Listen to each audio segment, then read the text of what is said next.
আপনাদের এখানে কেউ মানুষ মারা গেলে মাইকে অ্যানাউন্স করে?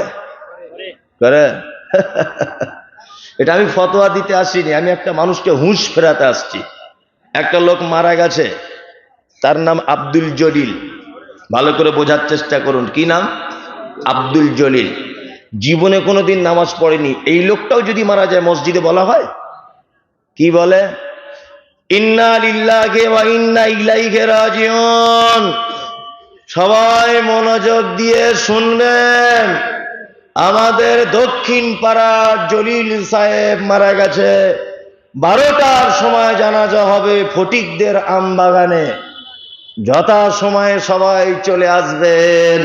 বলা হয় না? যে বলছে সে মনে করছে ওইটা বলে আমি মনে হয় স্বর্গের উঁচু সিঁড়িতে উঠে গেলাম। ওইটা দাবি। আপনার একটু লজ্জা শরম থাকা দরকার ছিল। যে মাইকে হাঁকছে তার বলছি, তার একটু নিজের লজ্জা শরম থাকা দরকার। যদি বলছেন কেমন করে, 60 বছর বয়সে জলিল ভাই মারা গেছে। কত বছর? 60 বছর। 10 বছরে ওর নামাজ ফরজ হয়েছে। ক বছরে? 7 বছর থেকে ট্রেনিং, 10 বছরে ফরজ শুরু, তাই তো? 10 বছর থেকে 60 বছর, অর্থাৎ 50 বছর মুয়াজ্জিন তাকে ডেকেছে, হাইয়া আলাস সালাত, মসজিদে আয়, মসজিদে। 50 বছরের এক ওয়াক্তে মসজিদে নামাজ পড়তে যায়নি। ও কোন লাট সাহেবের বেটা যে ও মারা গেলে মসজিদের মাইকে ওর জন্য অ্যানাউন্স করা হবে? মসজিদের কি আইসক্রিম ওয়ালার মাইক নাকি এটা? হ্যাঁ, বদমাইশি জায়গা পাও না। 50 বছর যাবত আল্লাহর ঘর থেকে ওকে আহ্বান করা হয়েছে, ও আসেনি। আর ওই মতো একটা নিকৃষ্ট মনের মানুষ মারা গেল, বদমাইশ লোক মারা গেল, বেনামাজি মারা গেল, আর তার জন্য মসজিদের মাইক অ্যানাউন্স করা হবে? কে অ্যানাউন্স করে? কে? হুঁশ করে বিবেক বুদ্ধি দিয়ে অ্যানাউন্স করবেন যে আমি মুয়াজ্জিন 50 বছর থেকে ডাকছি, সে আসেনি। কথা বাস্তব বলছি না অবাস্তব? একদম। এই মুনতাজুল ইসলাম আপনাকে বলে দিচ্ছি, শুনে রেখে দেন। ইমাম সাহেব দাঁড়িয়েছে জানাজার সামনে, বড় বড় শায়েখ আছে, তারপরেও ইমাম সাহেব দাঁড়িয়ে গিয়ে বলছে, আসসালামু আলাইকুম। এই পথের প্রতীক সবাইকে হতে হবে, দয়া করে আপনারা জলিল ভাইকে ক্ষমা করে দেবেন। ঋণ টিন কিছু করে থাকলে 4টে বেটা আছে, বলবেন, সবাই পরিশোধ করে দেওয়ার চেষ্টা করবে। আর যারা আপনারা এখানে জানাজা পড়তে এসেছেন, ভাইয়ের জন্য দোয়া করবেন যাতে আল্লাহকে জান্নাতবাসী করে। এগুলো ইমাম সাহেবরা বলে কি বলে না? জান্নাত অত সস্তা নাকি? হ্যাঁ, না তুমি ভাড়া করে রেখেছো জান্নাত, না আগে থেকে বুকিং করা আছে? হ্যাঁ, ঋণ করে থাকলে মাফ করে দিবেন বা পরিশোধ করে দিবে বেটারা, একথা ঠিক আছে। 2, এই পথের প্রতীক সবাই, একথাও ঠিক আছে। 3, এই কথা যদি ইমাম সাহেব কোন বেনামাজির ব্যাপারে বলে যে সবাই একটু দোয়া করবেন যাতে লোকটা জান্নাতে চলে যায়, তাহলে কোরআনের আয়াতের সঙ্গে মারাত্মক সংঘর্ষ হয়ে যাবে কিন্তু। কারণ কোরআন কথা স্পষ্ট করে বলছে, মা সালাকাকুম ফি সাকার ক্বালু লাম নাকু মিনাল মুসাল্লিন। অবশ্যই নামাজ পড়িনি বলে আমি এসেছি আজ জাহান্নামে। ঘোষণা করছে কে? কে? আল্লাহ। ভারতবর্ষের 10 জন বিখ্যাত আলেমের ভিতরে একজন বাঙালি বিখ্যাত আলেম, সোশ্যাল মিডিয়াতে দেখেছেন, ওনার লেখা অনেক বই পড়েছেন। লেখকের নাম আব্দুল হামিদ ফাইজি আল মাদানি, সকলেই নাম জানেন। 200টার কাছাকাছি বই লিখেছেন। কটা? 200টা। আমার গাড়িতে বইটা আছে রাখা। আল্লাহর কসম যদি দেখাতে না পারি, তাহলে আমার গাড়িটা 2টো বাঁশ আপনাকে আমি হাতে দেবো, ভাঙচুর করে দিবেন। একটা বই লিখেছেন জানাজা দর্পণ, বেনামাজিদের জানাজা পড়া যাবে কিনা এই বিধান। এই বইয়ের 67 নম্বর পৃষ্ঠায় তিনি উল্লেখ করেছেন, কোন বেনামাজি যদি মারা যায়, উনি বলেছেন, অন্য মুহাদ্দিসদের মতামত নকল করেছেন।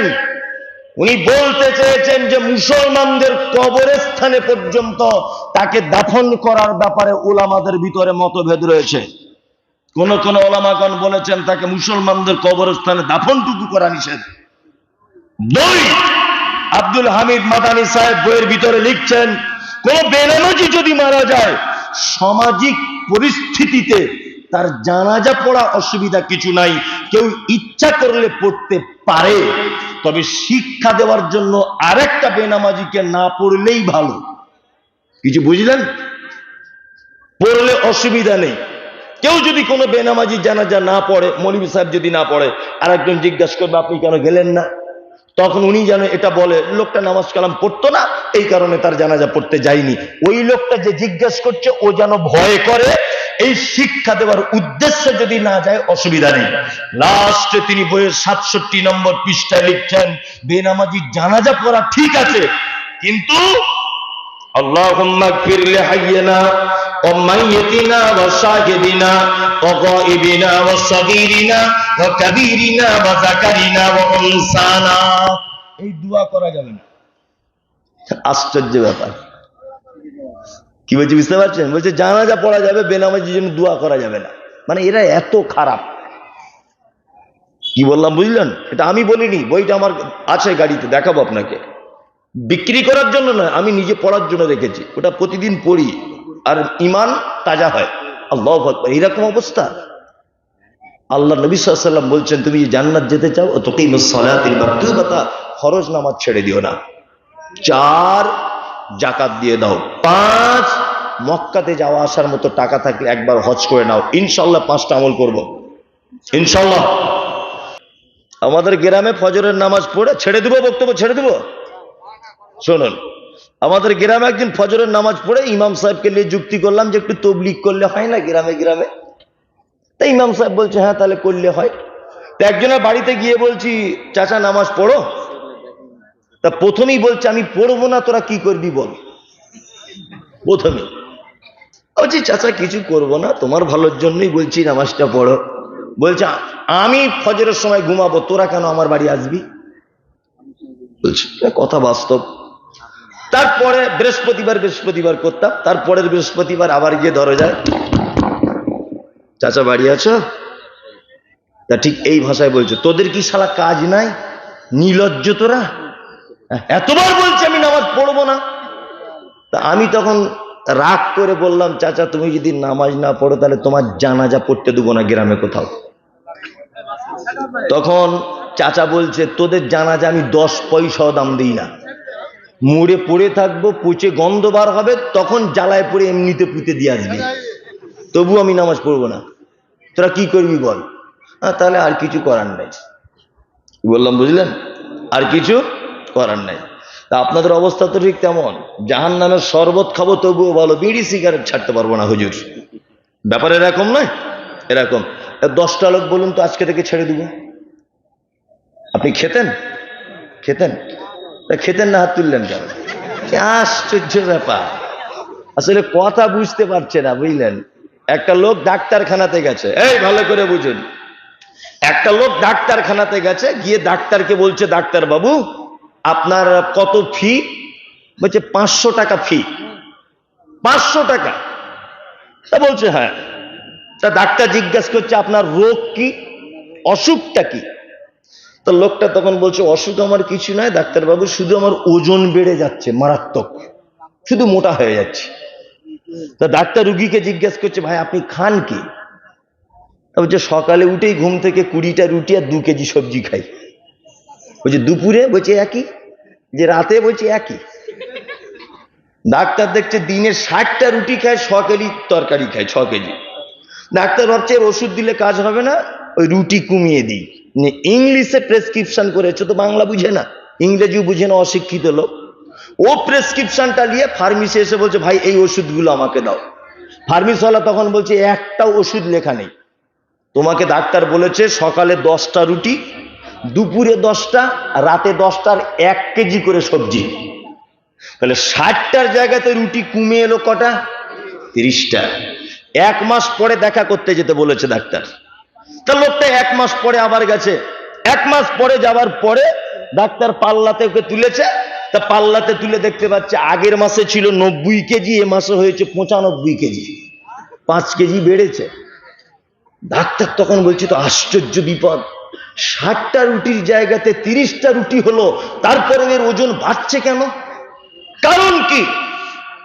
আবার প্রেসক্রিপশন করে দিয়েছে, সকালে 5টা, দুপুরে 5টা, রাতে 5টা, তাহলে এখন হলো কটা? 15টা, তাই তো? 1 মাস পরে লোকটা 15টা করে রুটি খেয়ে আবার এসেছে। তৃতীয়বার লোকটা এসে ওজন করে দেখেছে আগে ছিল 95, এবার হয়েছে 1 কুইন্টাল। 1 কুইন্টাল দেখি ও তখন ডাক্তারকে বলছে, বিয়াদব, হারামখোর, বেঈমান, বিশ্বাসঘাতক, চিটিংবাজ, বাটপার, ধোঁকাবাজ, 3 বারে 500 টাকা করে তুই আমার কাছ থেকে 1500 টাকা ঝেড়ে নিয়েছিস, ওজন কমেনি, ওজন বেড়েছে।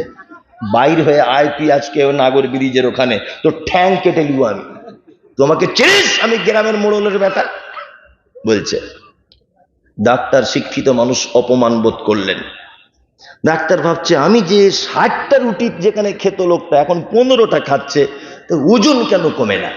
লোকটা গাল দিতে দিতে যখন বার হচ্ছে তখন ডাক্তার বলছে, রুগী ভাই শুনুন তো, আচ্ছা ভাই আপনি রুটি কেমন করে করছেন বাড়িতে? চুলোতে করেন না গ্যাসে? কেমন করে, কি ব্যাপার? তখন ওই রুগী তখন বলছে, কেন 60টা রুটি করতে যতটা ময়দা লাগতো অতটা ময়দার 15টা রুটি করছি। কি বুঝলেন? কিছু বুঝেছেন? হ্যাঁ, মানে ও রুটির পরিমাণ কমিয়ে দিয়েছে, ময়দা খোয়াইনি, যতটা ছিল ততটাই আছে। তা এরকম ভুল বুঝিয়ে না। আপনি খান না তা হাত তুলছেন কেন? আরে নতুন করে যে আমি বিড়ি সিগারেট নেশার জিনিস খাই, আমি আজ থেকে খাবো না, হাত তুলুন। কেউ নাই। চলুন, এটা মানা গেল না। আল্লাহ বলছেন, অল মাইসির, তোমাদের জন্য জুয়োকে হারাম করা হয়েছে। অল আনসাব, দেব দেবীর কাছে যাওয়া হারাম করা হয়েছে। অল আজলাম, গণকের কাছে যাওয়া হারাম করা হয়েছে। রিজসুম মিন আমালিশ শয়তান, আর আল্লাহ বলছে এই 4টে কাজ শয়তানের কাজ। কটা? কটা? 4টা। কাদের কাজ? শয়তানের কাজ। কোরআন থেকে শিক্ষা দিয়ে দিলাম, ইনশাআল্লাহ 4টে মানবো, ইনশাআল্লাহ চেষ্টা করবো, ইনশাআল্লাহ। ইনশাআল্লাহ। শুধু এক পক্ষের আলোচনা হচ্ছে, পিছনে কিছু অবলা নিরীহ মায়েরা বসে আছে, ওদের ব্যাপারে কেউ বলেনি। তো পরের বারে কিন্তু চাঁদা আনতে গেলে ওরা দেবে না, যে মৌলভী সাহেবরা আমাদের ব্যাপারে কিছু বলে না। ওদের ব্যাপারে আমি আল্লাহর নবীর শিক্ষার থেকে 4-5টা শিক্ষা দিয়ে যাচ্ছি, ইনশাআল্লাহ। আপনার স্ত্রীকে বলে দেবেন, ইনশাআল্লাহ বলে দেবেন তো। এক, আল্লাহর নবী বলছেন, একজন নারী যদি জান্নাতে যদি যেতে চায় তাহলে 4টে কাজ করবে, জান্নাত চলে যাবে। এক, আল মারাতু ইজা সাল্লাত খামসাহা, একজন নারী 5 ওয়াক্তের সালাত আদায় করবে। কতদিন করবে? না 1 মাসে করবে, কেউ করবে 27 দিন, কেউ করবে 25 দিন, কেউ করবে 23 দিন। 1 মাসে 23 দিন কেউ নামাজ পড়বে, কেউ 27 দিন পড়বে, কেউ 25 দিন পড়বে, বাকি দিনগুলো ছুটি দিয়ে দেওয়া হয়েছে। বুঝে নেন কেন ছুটি। 2, অসামাত শাহরাহা, 1 মাস রোজা রাখবে, সিয়াম পালন করবে। 3, ওয়া আতাআত বালাহা, স্বামীর সেবা করবে। ওয়া আসানাত ফারজাহা, আর লজ্জাস্থানের হেফাজত করবে। কিসের? লজ্জাস্থানের হেফাজত। কটা কথা বলে দিলাম? 4টে। 1, 5 ওয়াক্ত নামাজ পড়তে বলবেন। 2, 1 মাস সিয়াম পালন করতে বলবেন। 3, স্বামীর সেবা করতে বলবেন। করে তো আপনাদের গিন্নিরা? একজনা মাথায় এরকম এরকম করছে, মানে বেচারা খুব বিপদে আছে গো। ওই যে কার পাল্লায় পড়েছে তা ওই জানে। কি বললাম বুঝলেন? যার বউ নাই, আর সব থেকে বড় কষ্ট হচ্ছে যার বউ থেকে নাই, ওই রাগ করে বাপের বাড়িতে বসে আছে। এর থেকে আর বড় কষ্ট পৃথিবীতে কেউ নাই। কি বললাম বুঝলেন? নাই, আমাদের ভিতরে অনেক লোক এরকম আছে যাদের থেকে নাই, আছে না? আছে। আল্লাহর নবী আর আম্মাজান আয়েশার কি প্রেম, কি ভালোবাসা ছিল, কি মহব্বত ছিল। হাদিসের একটা অংশ আপনাকে বলে দিই। আল্লাহর নবী আম্মাজান আয়েশা বলছেন, যে গেলাসে আমি পানি পান ও করিতাম, পান করা হয়ে গেলে নবীকে দিতাম। দেখিতাম আমি ওগো নিজ নয়নেতে, ওখানে মুখ লাগায়া নবী পান করিতেন। গোস্ত খেয়ে হাড্ডি গুলো ফেলিয়া দিতাম, চুষে চুষে খেত নবী চোখেতে দেখিতাম। আম্মা জান আয়েশা বলছেন, আল্লাহর নবী আমাকে এত ভালোবাসতেন, আমি গিলাসে পানি পান করে গিলাসটা রেখে দিয়েছি, আল্লাহর নবীকে দেখেছি ওই গিলাসে ওই জায়গাটায় মুখ লাগিয়ে আবার পানি পান করতেন। আমাদের বাড়িতে বেশি গোস্ত রান্না হতো না, যদি কখনো হাদিয়া আসতো তাহলে আমরা গোস্তটা খেতাম, দস্তরখানের উপরে ফেলে দিতাম গোস্তের হাড্ডিটা। আল্লাহর নবীকে দেখেছি ওই হাড্ডিটা আবার মুখের ভিতরে ঢুকিয়ে দিয়ে নবী আমার চুষে চুষে রস বার করে করে খেতেন। এত প্রেম ছিল। আপনার আছে? আপনাদের স্বামী স্ত্রী, আপনার হাঁটু খায় আপনার বউ? কি করে খাবে? হারাম করে যা বিড়ি টানছেন, মুখের যা গন্ধ, আল্লাহু আকবার। ওর পাশে যে ওর বউ থাকে এটাই আশ্চর্য ব্যাপার। আশ্চর্য ব্যাপার না? ওর হাঁটু খাবে কি করে? সংসারই করতো না, কিন্তু ওই যে অবলা নারী, বাপের ঘরে গিয়েও টিকতে পারছে না, ভাই ভাবিদের জ্বালাতে, ওই জন্য খুব কষ্টেতে আছে। কি বললাম বুঝলেন? আহসানাত ফারজাহা। নবী বলছেন, নারী তুমি যদি জান্নাত যেতে চাও তাহলে কি করো? তুমি তোমার লজ্জাস্থানের হেফাজত করো, পর্দা করো। পর্দা আছে? দিনাজপুরে আছে? আছে, আছে, পর্দা আছে দিনাজপুরে। আজকে ওই জলসাতে আমি এদিকে গেলাম পেচ্ছাপের জন্য, বাথরুম এদিকে আছে, সব মেয়েরা বোরখা পরে ঘুরছে দেখলাম। আসলে ব্যাপার নয়, যে যেমন কোয়ালিটির আর কি। কি বললাম বুঝলে? যে যেমন কোয়ালিটির। আবার এখন শুধু বোরখা পরাটা আবার পর্দা নয়। বোরখা কিনেছে এমন, পাছার কাছে দেখছি গোলাপ ফুল লাল কালারের ঝুলছে, যে খালা এ কি ব্যাপার? বলছি ডিজাইন। মানে এমনি মেয়ের দিকে না তাকালো, ওর পাছায় যে গোলাপ ফুলের চিহ্ন ওই দিকে তাকাবি। তাকাবে কি তাকাবে না? কথা ভুল বলছি না ঠিক বলছি? রোদ্দুরের দিনে চললে বোরখা দেখছি চিক চিক চিক চিক করছে, এ কেমন পর্দা হে? আবার কিছু মেয়ে আবার বলছে, ও বোরখা পরার কি দরকার, পর্দা মনের ব্যাপার। বলছে না, মন ভালো তো সব ভালো। মানে এদের যুক্তিটা অনেকটা ইঁদুর আর বিড়ালের মতো। দুনিয়ার সব বিড়াল যদি বলে চোখ বন্ধ করে আছি, ইঁদুর আমাদের দেখতে পাচ্ছে না, আচ্ছা বলুন তো বিড়ালে এই ডিসিশন চূড়ান্ত? ও চোখ বন্ধ করে থাকলে কি হবে? বিড়াল তো চেয়ে আছে, চেয়ে আছে না? চেয়ে আছে। ও বলছে আমার মন ভালো, পর্দা করার প্রয়োজন নেই, কিন্তু রাস্তার যুবকেরা তো আর ভালো নয়, ভালো ভালো নয়। আবার কিছু মেয়েরা বলছে বয়স হয়ে গেল, নাতি পুতিল হয়ে গেছে, কি আর পর্দা করব, আমাকে আর কে দেখবে? খেপি কোথাকারে, কানা বেগুনের মুচি খরিদ্দার থাকে। তুমিও যখন রাস্তা দিয়ে যাবে, ফটিক চাচা বসে আছে তোমার দেখার লেগে, ও বুড়ো বয়সে বলছে অমুকের বউ কখন আসবে দেখবো। এরকম ব্যাপার আছে না নেই? আছে। বক্তব্য ছেড়ে দিচ্ছি, তাহলে ছেড়ে দেবো? আমি জানি তো জমে ক্ষীর হয়ে গেছে, এটা আমিও বুঝতে পেরেছি, কিন্তু আমি এখনই ছেড়ে দেবো। কি বললাম বুঝলেন? পর্দা ইসলামে মারাত্মক একটা বিষয়, মারাত্মক বিষয়।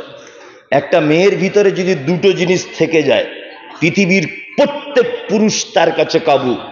কটা জিনিস? দুটো। এক পর্দা, দুই আল্লাহ ভীতি। মক্কাতে তওয়াফ করছি, আপনাদের গ্রামের পাশে একটা চাচা আমার সাথে গিয়েছিল, এইখানকারই লোকটা, এই গ্রামের ওইখানটা বসেছিল, পালিয়ে গেছে। যাই হোক, ওই চাচাকে জিজ্ঞেস করবেন, আমরা একসঙ্গে সব তওয়াফ করতাম। আর সে কি বলবো আপনাকে, মানে মহিলারা হাজরে আসওয়াদে যখন চুমা দিতে যাচ্ছি, একটা একটা মহিলা এই রকম করছে, তো আমার মতো মমতাজির মনে হচ্ছে 4 ফুট দূরে গিয়ে পড়বে। এই লম্বা লম্বা বডি, তাদের সাংঘাতিক ব্যাপার। নারী পুরুষ একসঙ্গে সবাই চক্কর দিচ্ছে অটোমেটিক, লব্বাইক আল্লাহুম্মা লব্বাইক চারিদিকে। জীবনে কোনোদিন শুনেছেন যে একটা মেয়ের কেউ হাত ধরে টেনেছে পেপার পত্র পত্রিকায়? দেখেছেন? না। তখন যে মারাত্মকভাবে নারী পর্দার সঙ্গে থাকে তাও থাকে না, নর্মাল পোশাক পরে শুধু একটা হিজাব মুখে লাগিয়ে নেয়, কেউ ওড়নাটা এরকম ভাবে ঝুলিয়ে নিয়ে তওয়াফ করছে।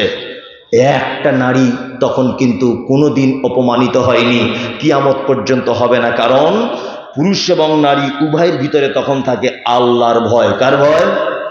কার ভয়? আল্লাহর ভয়। সমাজে ধর্ষণ, পরকীয়া, অরাজকতা সমস্ত কিছু বন্ধ করতে গেলে দুটো জিনিসের প্রয়োজন। কটা? দুটো। নারী তোমাকে পর্দায় থাকতে হবে, পুরুষ নারী উভয়কে আল্লাহর প্রতি ভয় থাকতে হবে। হাদিস থেকে একটা শিক্ষা মেয়েদের ব্যাপারে দিলাম, ছেলেদের ব্যাপারে পবিত্র আল কোরআন থেকে 4টে শিক্ষা দিলাম। শিক্ষা গ্রহণ করবে ইনশাল্লাহ। রাত্রিতে এখন বাজে প্রায় 12:30টার কাছাকাছি। তা আরো কি কিছু হাদিস বলবো আপনাকে, কোরআন বলবো? বলি তাহলে। আর একটা আপনাদের শিক্ষা দিয়ে যাচ্ছি, যারা এখানে বসে আছেন সকলেই তো জান্নাতে যাওয়ার আশাবাদী। আশাবাদী না? আশাবাদী কিনা? জান্নাতে যাবেন তো? 5টা কাজ করে নেন জান্নাতে। কটা? 5টা। এক, দুল্লানি আলা আমালিন ইজা আমিনতাহু ফাদাখালতুল জান্নাতা ক্বালা তা'বুদুল্লাহ ওয়ালা তুশরিক বিহি শাইআ ওয়া তুকিমুস সালাতিল মাকতুবাতা। একজন ছেলে বিশ্ব নবীকে এসে বলছেন, দয়ার নবী গো, আমি জান্নাতে যাব, আপনি আমাকে জান্নাতের আমল বলে দেন। বিশ্ব নবী বললেন, তা'বুদুল্লাহ, তুমি সর্বজাতে সর্বক্ষেত্রে আমার গোলামি করবে, তুমি ফরজ নামাজ ছেড়ে দিও না, যাকাত তোমার হিসাবে চলে এলে জাকাত দিয়ে দাও, রমজানের সিয়াম পালন করো, আর মক্কাতে যাবার মতো যদি আর আসার মতো তোমার কাছে অর্থ যদি থাকে তাহলে তুমি একবার হজ করে নাও। বিশ্ব নবী এই কথা বলার পরে ছেলেটি বলছেন, আল্লাহর নবী গো, আমি এর বেশিও করব না, কমও করব না, আমি কি জান্নাত যেতে পারবো? নবী বলছেন, অবশ্যই তুমি জান্নাতে যাবে যদি এই 5টা জিনিস তুমি করে নাও। এক, সর্বক্ষেত্রে ইবাদত কার? ওয়ালা তুশরিক বিহি শাইআ, শিরিক করা যাবে না। আচ্ছা বলুন তো, বেনামাজি জান্নাতে যেতে পারবে কি পারবে না? পারবে? পারবে? পারবে না। উনি বলছেন পারবে না। পারবে। অনেক রাস্তা আছে, একটু ঘুরিয়ে কি ঢোকানো হবে, এটাই ব্যাপার। এক কথায় আল্লাহর নবী কিয়ামতের দিন সুপারিশ করবে কাদের জন্য? এমন উম্মত যাদের ঈমান ছিল কিন্তু কাবিরা গুনাহে যুক্ত, এদের জন্য সুপারিশ করা হবে। 2, জাহান্নাম থেকে মুক্তি দেওয়া হবে অনেক মানুষকে। এই যে বলে না যে অনেকদিন জাহান্নামে পড়ার পরে আবার আল্লাহ জান্নাত দিবে, বলে কি বলে না? আচ্ছা বলুন তো, এইটা কাদেরকে দিবে? এটাও কিন্তু এক শ্রেণীর ইমানদারদের জন্য এই অফার। তাদের ঈমান ছিল কিন্তু কাবিরা গুনাহ করেছিল বলে তাদের এই সাজা ভোগ করার পরে সামান্য যে ঈমান ছিল এইটার কারণে ওকে আবার রিটার্ন করা হবে জান্নাতে। কিন্তু একজন মানুষকে রিটার্ন করা জান্নাতে হবে না, যে ব্যক্তি শিরক করে মারা গেছে। কি বললাম বুঝলেন? শিরক বড় পাপ। শিরকে মারাত্মক বড় পাপ, মারাত্মক বড় পাপ। 3, অতুকিমুস সালাতিল মাকতুবাতা, ফরজ নামাজ বা সালাত ছেড়ে দিও না। এ সকলেই পড়েন তো 5 ওয়াক্ত? অত সহজ নয়। মাদ্রাসায় দান তুলছে, 50,000 দিয়ে চলে গেছে। ও ভেবেছে মনে হয় টাকা সবার থেকে বেশি দিলে মনে হয় জান্নাত যাওয়া যায়। পাগল কোথাকারে। মসজিদে সালাত আদায় না করলে জান্নাত যাওয়া কি যাবে না। কোরআন কি বলছে? মা সালাকাকুম ফি সাকার ক্বালু লাম নাকু মিনাল মুসাল্লিন। একজন সাকার নামক জাহান্নামীকে জিজ্ঞাসা করা হবে, এই তুমি কেন জাহান্নামে এসেছো? সে তখন বলবে, আমি জাহান্নামে এসেছি, আমি মুসাল্লি ছিলাম না তাই। কি বললাম বুঝলেন?